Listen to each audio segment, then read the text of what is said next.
Pro Group Management. Workers' comp that works for you. Welcome to Nevada Newsmakers. The Assembly passes out the property tax bill, and we've got the main man here to talk about it. Plus, someone who thought it was a good idea for Northern Nevada to market to Southern Nevada. Gee, 1.6 million people, direct air service. Good plan, eh? Randi Thompson's got the rundown. That's right, Sam. We have the unflappable Speaker of the Assembly, Mr. Richard Perkins, and the Senior Vice President and General Manager of Harrah's Northern Nevada, Don Marrandino. And coming up on the Power Pundit panel today, Paul Mozen, Dick Gammick, and Terry Hickman. It's all coming up next on an all-new Nevada Newsmakers.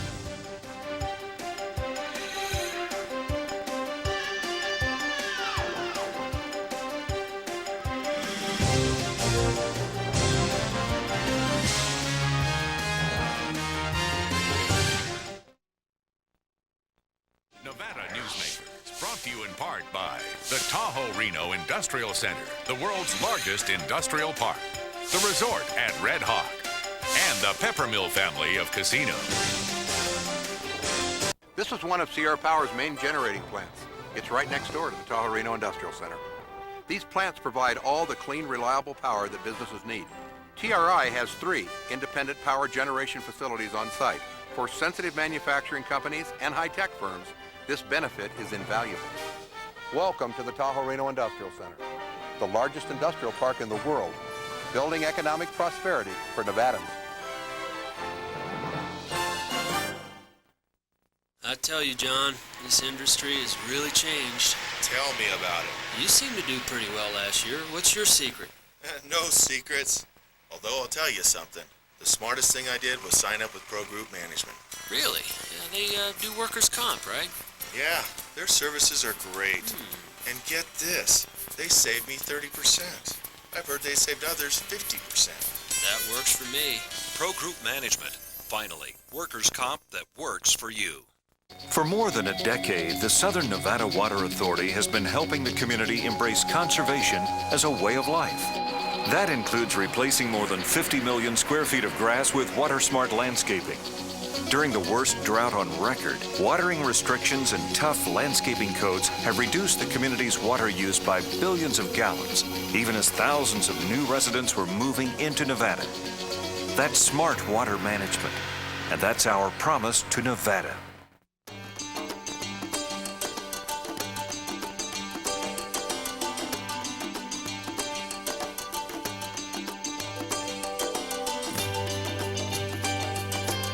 Thanks to an ongoing commitment by America's mining companies, more than 2 million acres already have been reclaimed. To learn more about reclamation or other aspects of mining, visit nma.org, the National Mining Association. This is Nevada Newsmakers with host Sam Shad, a no-holds-barred political forum.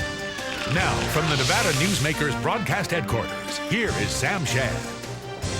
We are very proud to welcome to the program the Speaker of the Assembly, Richard Perkins. Pleasure to have you here, sir. Pleasure to be here, Sam. Property tax came out of the Assembly, heading towards the Senate. What do you think its fate's going to be?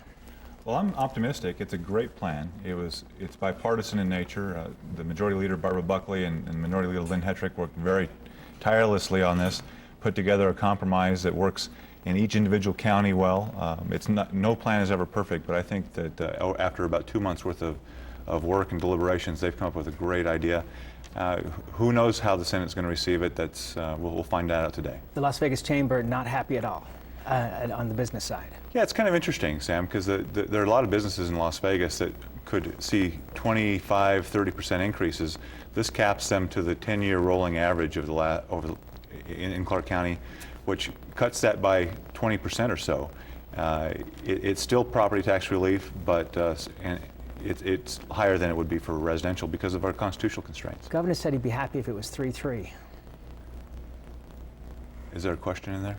I was looking for a comment.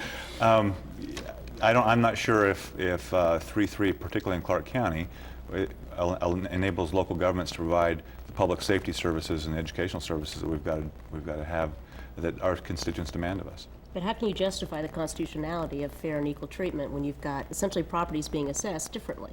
How are you going to counter that argument? Specifically, there's a provision in the Constitution that provides for a severe economic hardship for residential folks only. That's what makes it constitutional, and that's the provision that's being used in this bill. Okay. Looking for a comment on an editorial in the Las Vegas Review-Journal. Says this great property tax compromise, while heading off unthinkably steep property tax hikes, does nothing to spare Nevadans from the pull on their wallets that grows stronger each year. The only solution lies in a taxpayer bill of rights as proposed by Senator Bob Beers of Las Vegas. His bill would amend the Nevada Constitution to limit the growth of tax revenues and ensure surpluses are returned to taxpayers. We've always got to be very fiscally sound when we meet in Carson City and prepare a budget. The Taxpayers Bill of Rights in Colorado, by Coloradans' standards, has been a failed experiment. After 9/11, when the downturn in the economy occurred, they have not yet recovered because of the constraints that were put on by Tabor, as it's called in Colorado. I've had a number of conversations with our colleagues in Colorado, primarily Republican colleagues, that are just now trying to figure out how to undo what they did in Colorado. We've got to be very fiscally sound, though, in this state, and I think we recognize that. We've got a robust economy, and I think we'll find some ways to actually find some tax relief this session. And assuming there's going to be the sizable surplus that we believe is going to be, we should return those tax dollars to the citizens. Well, speaking of money, you guys are looking at full-day kindergarten, another $70 million a year. Now, you've stated several times the legislature does not adequately fund education. How can you justify spreading the money even thinner with an all-day kindergarten? Well, when we find ourselves in tough times, we should tighten our belts. We find ourselves in a very robust economy right now, and the revenues are higher. If we're going to stop complaining about having a near last in the country educational system, we need to do something about it. And this one program is the one that by far outstrips all the rest in terms of performance in students. So this would be a great investment in our students when we have the ability to do so, like a year we have now. But what about those years we don't have the surplus? Now you're looking at a commitment of full-day kindergarten. Is this going to continue again and again? I mean, you're not just going to stop full-day kindergarten after 2 years. No, this isn't surplus money that pays for this. Right. We have a base revenue now with the growth in our state, and the people that have moved here that are all paying for these programs as well. I think it's a sustainable program for a long time, and the one program that I think will turn our educational system around more than any other. Staying on this education trend, do you support using the Southern Nevada Lands Act from the monies from 5% up to 35% has been proposed? I think any money that we can put in education is a good investment. The lands in Nevada, I mean, the long history of the federal government owning the lands here and our agreement with them and the enabling acts way back in the 1800s, I think the focus then was on education and should still be. So certainly increasing to 35% or beyond would be my preference in the land sales from the Southern Nevada Public Lands Act. No, I can't get away with you on this one, but during your re-election, you vowed to require public employees like yourself to not take salary or use vacation time, and yet you're doing that this session. And you've gone back on your word to the voters that you said you would not do that. How can you do that? Actually, I don't think I have. Okay. And I have had a debate with the reporters about those articles and how I was quoted, and I don't honestly believe that's what my position was, not to take vacation. It's an earned benefit. I'm not going back and working on the weekends like I used to, even though the chief would like me to, only for perception's sake. And I'd much rather spend my vacation time with my family on a vacation somewhere, but instead I'm using that vacation to serve the public here in Carson City. At the end of the day, I've got to be able to pay my mortgage and pay for the child I've got in college and keep a roof over the head of my family. And this all is what we're legislators do. I mean, are we not paying you guys enough during the time that you are there? Should we Of course seriously they're look not. at increasing it? Of course they're not getting paid enough. It's got to be fair. I mean, It's we're not very going to get good lucrative, the legislators. $7,800 that the legislature gets paid. It's outrageous. It's outrageous, but we need to come up with a plan that actually fixes this. Yes. And, I'd love for somebody to come out. Dick Gammick, who's going to be in the program later, has said the same thing. We need numbers so that the public can look at this and understand, but I think it's ridiculous. But Sam, we need to have a balance. We need to have a citizens legislature. We don't want. I'm not asking you to be a millionaire. No, we don't I'm want just to be, saying that we it's don't want a professional ridiculous. legislature, But we don't want the by the same conflicts token, either. if we're But going to you get get good quality paid for folks half to the run, session. You get paid for the first 60 days, and then you're expected to work the second 60. They don't even do that to people in broadcasting, and this biz doesn't pay anything. I'm not arguing with that. Let me change I think this. there's a fine line. Let me change the subject here on you. Story broke. Got to talk about it here. You have a website. The website has been up during the legislative session, and it had a link on there for people to be able to make donations. Some people did make donations. How did this happen, and how did you respond to it? First, people tried to make donations. When we found that out, we put a stop to it. But it's an Well, what happened was they were charged on their MasterCard, and then the MasterCard was reversed, correct? And I don't know the intricacies of that, but when we found out about this, first let me tell you it was an honest mistake. We, amongst the campaign staff, said, look, we know we need to take this down. The direction was given. It fell through the cracks. It's never been our intention to do that. In fact, it's ironic that we didn't get a single attempted donation in the 2 years the site's been up, and then suddenly, the day before somebody leaks this to the press, that 3 people try. But those apparently I think it's called politics. Well, that's maybe that governor's race. Unfortunately, that's the ugly side of politics. That's not how I conduct myself. But in any event, 3 people tried to make contributions. When we found out about it, we took the link down and made sure that the transactions were not completed. So that's my understanding of what happened. And honest mistake. I'll take full responsibility for it, but I'm moving on. I got a last quick question for you here. The police chief in Henderson is retiring. How does this affect you as the deputy police chief and your problems with the Hatch Act? Well, I don't think it affects me at all. First, I want to, just add my my thanks to the chief and my kudos to him for doing such an extraordinary job at the helm. We're really running out of time here. For the past 6 years. We'll have a new chief. The Hatch Act has nothing to do with one or the other.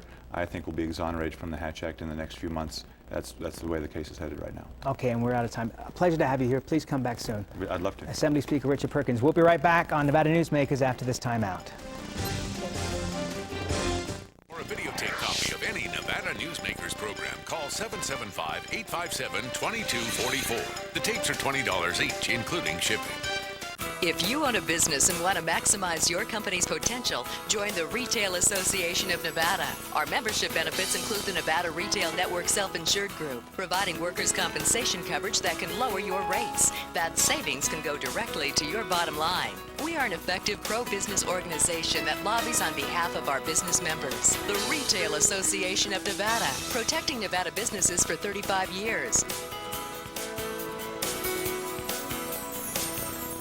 Reno's best dining values are all at one casino, the Pepper Mill. You can enjoy great savings on our popular specials. Pepper Mill's coffee shop offers daily lunch specials, low-carb dining, and all your favorite comfort foods. You'll find sensational lunch specials featuring Reno's freshest seafood, sushi, pasta, and more at Oceano. And early bird specials at Reno's Premier Steakhouse and Romanza Ristorante Italiano. The best values are at the Pepper Mill. Where are you dining? Your best value in sight is here for you to see. From frames to lenses to eye exams, you're covered A to Z. Davis Optical, your best value in sight. Davis Optical Centers, with 2 locations in Reno and Sparks. Davis Optical, your best value in sight. When you need a new employee, how can you be sure who you're really hiring? A background investigation by Employer Links will uncover criminal records, verify the applicant's education, check their credit history and Social Security verification.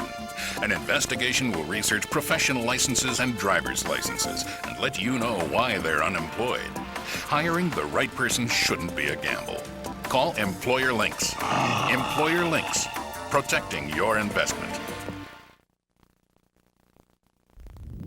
And now, back to Nevada Newsmakers with Sam Shad. And we welcome to the program Don Marrandino, who is Senior Vice President for Harrah's Northern Nevada, which means he's over Tahoe and Reno. And pleasure to have you here. You have heard me rail for a long time about the fact that we don't, for the most part, market to Lake Tahoe and Reno down to Las Vegas. You have changed that. You have put a lot of money in with the regional marketing group into advertising in Las Vegas. What has been the results? Well, results have been great, and it seems natural. Indian Gaming in Sacramento took away the core business from our, from Lake Tahoe and Reno. So you look at the airport and you say there's 13 flights a day coming from Las Vegas, and there's 1.6 million people. It seems like a natural. So we spent a lot of money in Las Vegas and said, here's all the things that Reno and Tahoe have to offer. The skiing this winter has been unbelievable. We've put in different types of night activities that people in Las Vegas like and enjoy, and it's been an overwhelming success. The airport counts have gone up tremendously.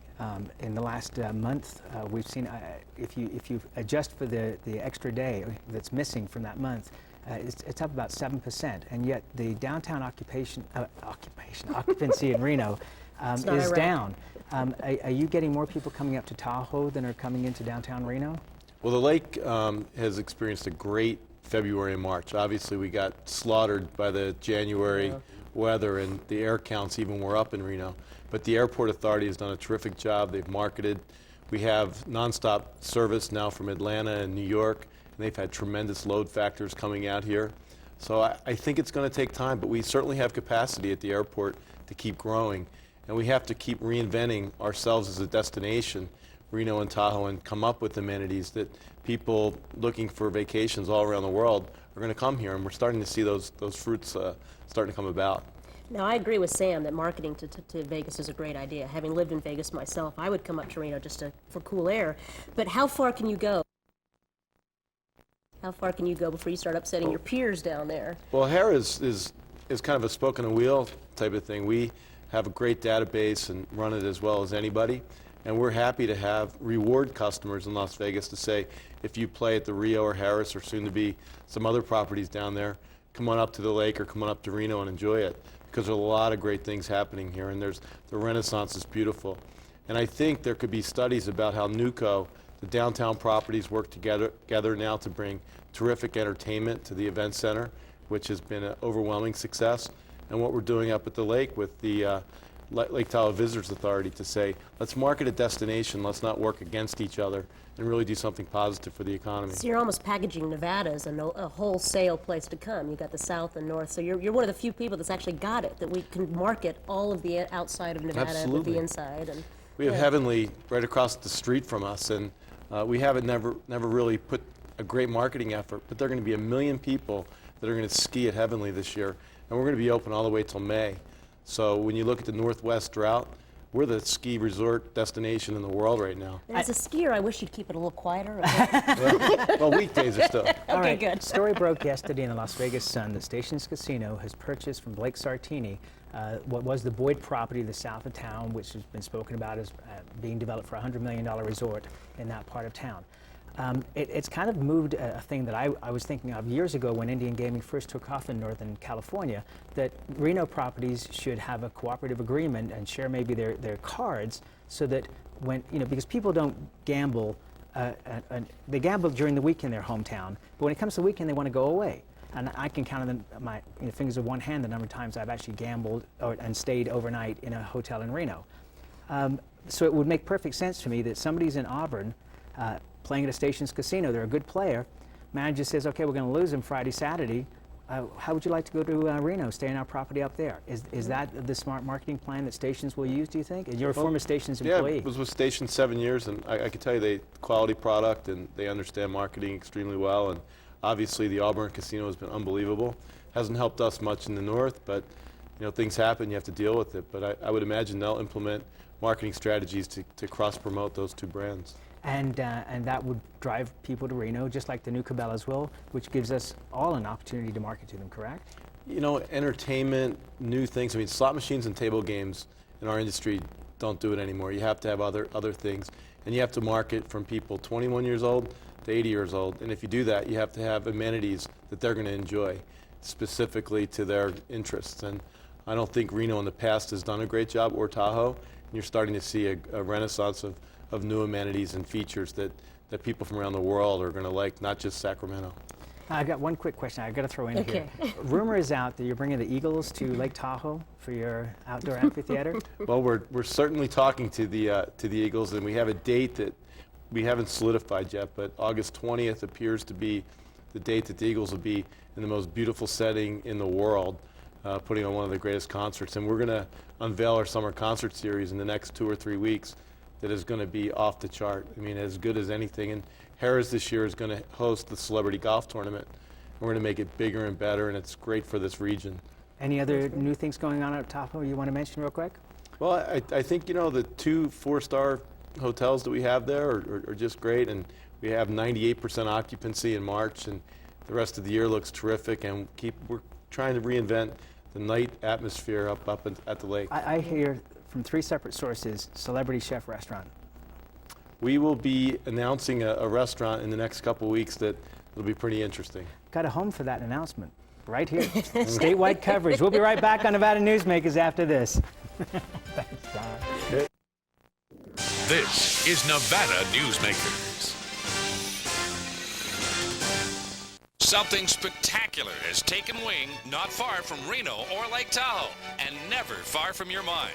An escape of fine dining and legendary golf. Introducing the resort at Red Hawk. And at the center of it all, we've feathered our nest with new villas that have elevated Red Hawk to the status of a premier resort. The resort at Red Hawk, a beautiful new arrival in northern Nevada.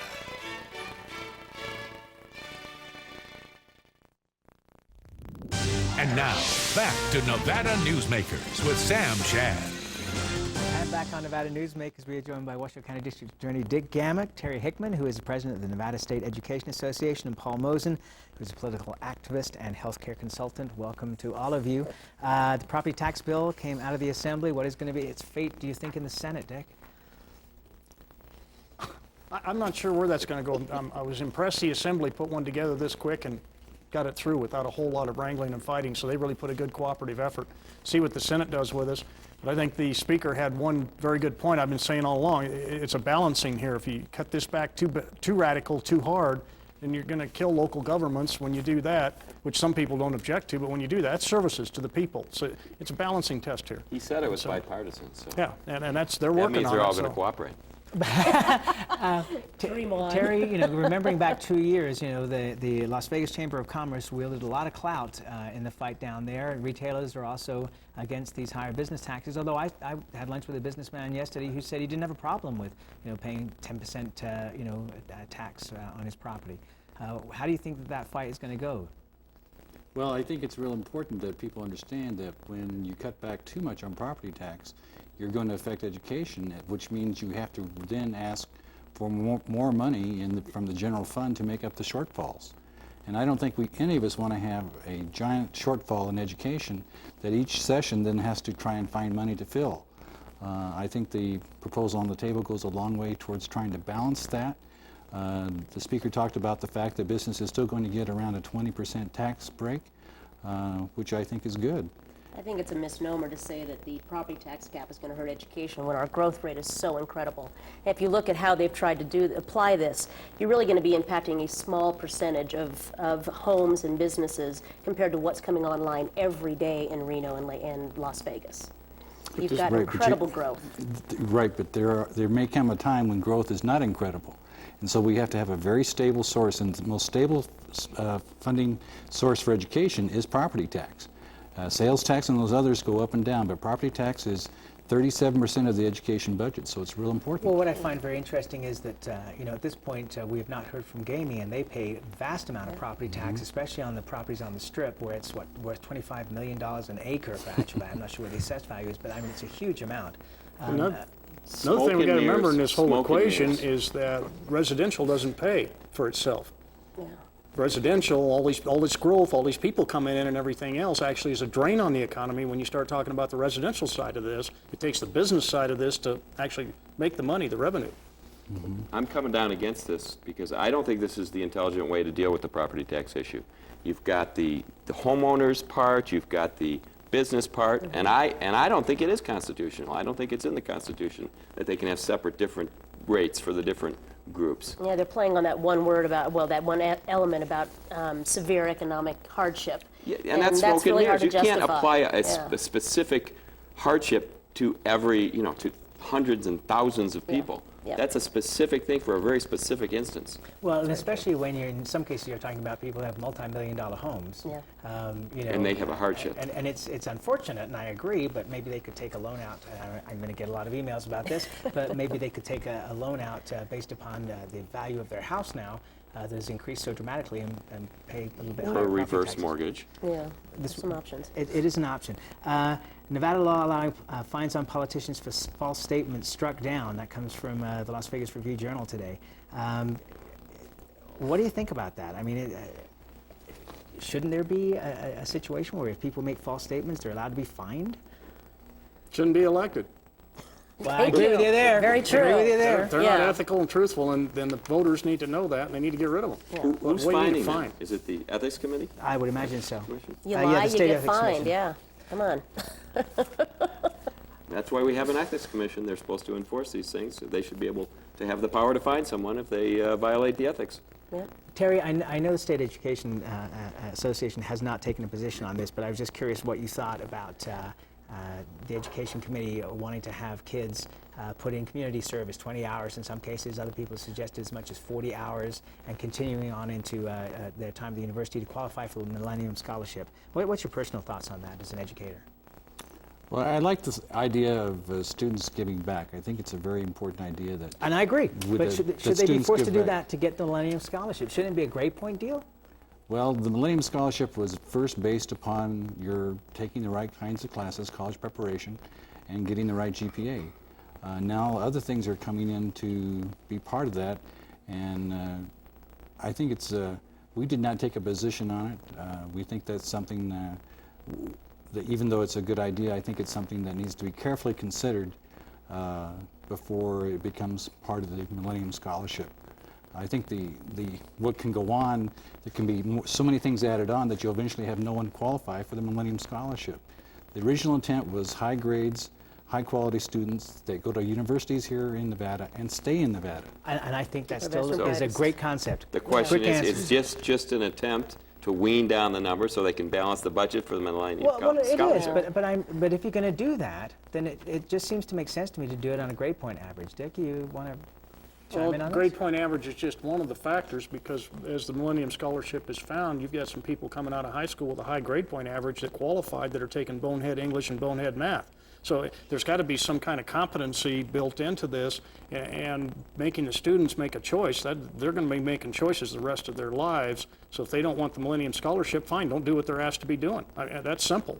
If they want it, then they're going to go do what they're asked to be doing in order to get it. For a free ride through the university, give me a break. Randy, you've got the last 10 seconds. Oh, I'd rather talk about education at the lower level, talking about kindergarten, and I fail to see how every study shows kids that have a better kindergarten do better in school, but so do kids that had full-day preschool. Where do you stop? Where does parent responsibility come in? I'll tell you where versus it stops. Taxpayer burden? It stops right here because we're out of time. We'll be right back on Nevada Newsmakers after this.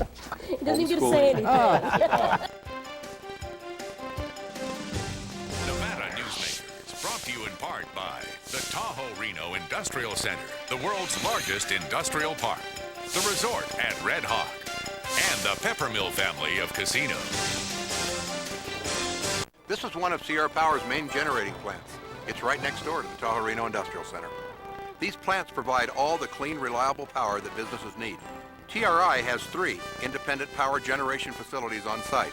For sensitive manufacturing companies and high-tech firms, this benefit is invaluable. Welcome to the Tahoe Reno Industrial Center, the largest industrial park in the world, building economic prosperity for Nevadans.